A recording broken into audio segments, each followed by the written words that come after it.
आगे बढ़ेंगे। आपको बताएं, पीटीआई कारकुनान ने इस बार गुलैल के बजाय असलहा उठा लिया है। तहरीक इंसाफ के मुसल्लह कारकुन इस्लामाबाद रवाना हो चुके हैं।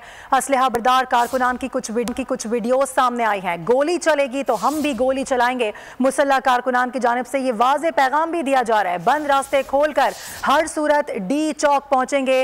कारकुनान इस वक्त हर धर्मी का मुजाहरा करते हुए नजर आ रहे हैं। असलहा बरदार कारकुनान की वीडियो सामने आई है जो कि इस वक्त वाज़े तौर पर देखी जा सकती है और मौक़िफ़ ये इख्तियार किया जा रहा है कि गोली चलेगी तो हम भी गोली चलाएंगे और इनके हाथों में भारी असलहा भी देखा जा सकता है। पहले तो सिर्फ गुलैल की हद तक बात होती थी, निशानेबाजियों की हद तक बात होती थी, लेकिन अब ये जो ढिठाई का मुजाहरा किया जा रहा है उसके वाज़े सबूत हमारी स्क्रीन पर इस वक्त देखे जा सकते हैं। असलहा बरदार ये तमाम तर कारकुनान हैं जो कि पेशावर से रवाना हो चुके हैं इस्लामाबाद डी चौक जाने के लिए और कहा जा रहा है कि हर सूरत डी चौक पहुंचेंगे। असलहा बरदार कारकुनान की वीडियो सामने आ गई है।